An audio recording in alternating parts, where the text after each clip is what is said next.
বিবাহ কি গর্ভেই ঠিক হয়ে যায়? গরুড় পুরাণের অজানা সত্য। নমস্কার বন্ধুরা, আমাদের জীবনের সবচেয়ে বড় সিদ্ধান্ত কোনটি?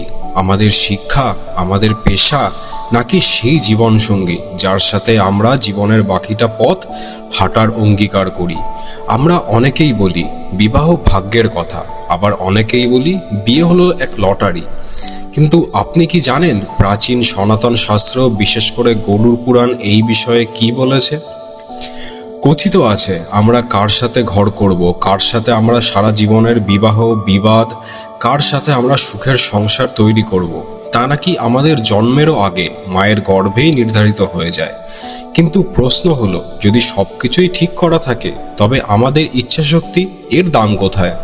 কেন আমরা ভুল মানুষকেই বেছে নিই? কেনই বা কিছু সম্পর্ক স্বর্গের মতো আর কিছু হয়ে যায় নরকের মতো? আজকের এই দীর্ঘ ও তত্ত্ববহুল প্রতিবেদন আমরা গরুড় পুরাণ এবং আধ্যাত্মিক দর্শনের আলোকে জানব বিবাহের এই গরুড় রহস্য। আমরা জানব ঋণানুবন্ধন কি এবং কিভাবে আমাদের পূর্বজন্মের পাওনা গণ্ডা আমাদের বর্তমানে জীবনের জীবনসঙ্গীকে বেছে দেয়। ভিডিওটি শেষ পর্যন্ত দেখুন, কারণ আজ আপনি আপনার সম্পর্কের এমন কিছু সত্য জানতে পারবেন যা আপনার জীবনের দেখার দৃষ্টিভঙ্গিকে বদলে দিতে পারে। গরুড় পুরাণে ভগবান বিষ্ণু তার বাহন পক্ষীরাজ গরুড়কে জন্ম ও মৃত্যুর চক্র সম্পর্কে বিস্তারিত জানিয়েছেন।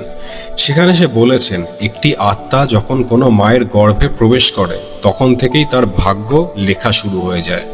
পুরাণ মতে ভ্রূণের বয়স যখন 7 মাস হয় তখন সেই আত্মার মধ্যে চেতনার উদয় হয়।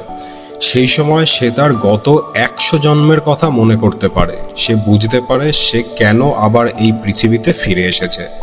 সেই অন্ধকার গর্ভে বসেই আত্মা তার পূর্বজন্মের কর্মের হিসাব মেলায়। শাস্ত্র বলছে 5টি বিষয় গর্ভেই নির্ধারিত হয়ে যায়: আপনার আয়ু, আপনার কর্ম, আপনার অর্থ, আপনার শিক্ষা এবং আপনার মৃত্যু। এখানেই লুকিয়ে আছে আসল রহস্য।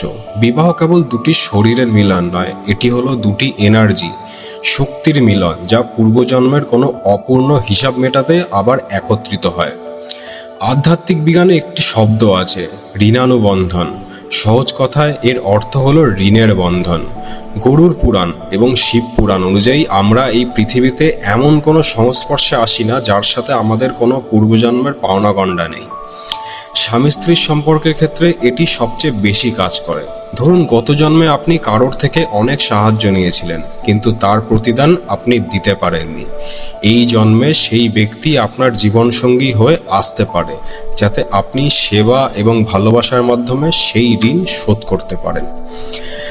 আবার উল্টোটাও ঘটে, যদি আপনি কারো প্রতি অত্যন্ত অন্যায় করে থাকেন তবে সেই ব্যক্তি আপনার স্ত্রী বা স্বামী হয়ে এসে আপনার জীবনকে দুর্বিষহ করে তুলতে পারে। একেই বলে শত্রু ঋণ। এই কারণেই আমরা দেখি কিছু স্বামী স্ত্রী একে অপরকে সহ্য করতে পারে না, তবুও তারা আলাদা হয়ে যেতে পারে না। এই যে অদৃশ্য টান বা মায়া, এটি হলো আপনার প্রকৃত কর্ম। অনেকে প্রশ্ন করেন, যদি ভগবানই ঠিক করে দেন তবে কেন তিনি আমাদেরকে এমন এক সঙ্গীর সাথে মেলালেন যে আমাকে কষ্ট দিচ্ছে? শাস্ত্র এর এক অত্যন্ত যুক্তিযুক্ত উত্তর দেয়। আসলে আমরা আমাদের সোলমেট বা জীবনসঙ্গী বেছে নিই না, আমাদের কর্মফল আমাদের টেনে নিয়ে যায়। আমরা সেই মানুষের প্রতি আকর্ষণ বোধ করি যার সাথে আমাদের কর্মের হিসেব মেটানো বাকি আছে। একে অনেক সময় কার্মিক রিলেশনশিপও বলা হয়। প্রথম দিকে অত্যন্ত প্রেম থাকলেও পরে তা তিক্ততায় ভরে ওঠে।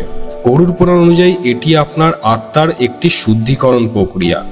আপনি যতক্ষণ না সেই ঋণ শোধ করছেন ততক্ষণ আপনি সেই বন্ধন থেকে মুক্ত হতে পারবেন না। গরুড় পুরাণে আরও বলা হয়েছে বিবাহের মাধ্যমে কিভাবে আত্মা তার গন্তব্য খুঁজে পায়। প্রাচীন শাস্ত্রে 8 ধরনের বিবাহের কথা বলা হয়েছে, কিন্তু বর্তমান যুগে আমরা প্রধানত সংস্কৃতি এবং মোহ এই দুটিরই মিশ্রণ দেখে থাকি। যাদের বিবাহ সাত্ত্বিক বা দৈব গুণের মাধ্যমে হয় তাদের সম্পর্ক হয় আত্মিক, আর যাদের সম্পর্ক কেবল কাম বা লালসার উপর ভিত্তি করে গড়ে ওঠে তাদের প্রকৃত কর্ম খুব দ্রুত শেষ হয়ে যায় এবং তারা খুব শূন্যতার মুখ দেখতে থাকে। বিবাহ গর্ভে ঠিক হওয়া মানে এই নয় যে আপনি হাত পা গুটিয়ে বসে থাকবেন। এর মানে হলো আপনার সামনে নির্দিষ্ট কিছু মানুষ আসবে, কিন্তু তাদের সাথে আপনি কেমন আচরণ করবেন তা আপনার বর্তমান কর্ম ঠিক করবে। বিবাহ যে গর্ভেই নির্ধারিত তার সবচেয়ে বড় প্রমাণ হলো জ্যোতিষশাস্ত্র। যখন একটি শিশু জন্ম নেয় তখনই তার কোষ্ঠীতে সপ্তম ভাব দেখে বলে দেওয়া হয় তার বিবাহ জীবন কেমন হবে। যদি এটি পূর্ব নির্ধারিত না হতো তবে জন্মের সময় গ্রহ নক্ষত্র দেখে কিভাবে ভবিষ্যৎ বলা সম্ভব? শুক্র হলো প্রেমের কারক এবং বৃহস্পতি হলো বিবাহের কারক। যদি কারো কুণ্ডলিতে রাহু বা কেতুর প্রভাব থাকে তবে বুঝতে হবে তার বিবাহ জীবনে পূর্বজন্মের কোনো অভিশাপ বা পাপ কাজ করছে। এই গ্রহের অবস্থানগুলো আসলে আমাদের সেই গর্ভস্থ ভাগ্যের ম্যাপ বা মানচিত্র। এবার আসি সবচেয়ে গুরুত্বপূর্ণ প্রশ্নে, বিবাহ যদি গর্ভেই ঠিক হয়ে থাকে তবে আমরা তা বদলাতে পারি না? ভগবান শ্রীকৃষ্ণ গীতায় বলেছেন, পুরস্কার বা বর্তমান কর্মের মাধ্যমে ভাগ্যকে প্রভাবিত করা সম্ভব। আপনার প্রকৃত কর্ম আপনাকে একজন নির্দিষ্ট মানুষের সামনে দাঁড় করিয়ে দেবে, কিন্তু আপনি যদি আধ্যাত্মিক সাধনা, ক্ষমা বা ভক্তির মাধ্যমে নিজের ভেতরের চেতনার স্তর উন্নত করতে পারেন তবে সেই সম্পর্কের বিষাক্ততা কমে যেতে পারে। অর্থাৎ পাথরটি আপনার ওপর পড়ার কথা ছিল, কিন্তু সাধনার ফলে তা হয়তো কেবল একটি ছোট নুড়ির মতো আপনাকে আঘাত করতে পারে। গরুড় পুরাণ বলে, ভক্তি ও দান কর্মের মাধ্যমে অশুভ প্রকৃতিকে খণ্ডন করতে পারে। আজকের ভিডিও এইটুকুই। ভিডিওটি ভালো লাগলে সঙ্গে থাকুন আর লাইক করুন আর কমেন্ট করে যান। ধন্যবাদ।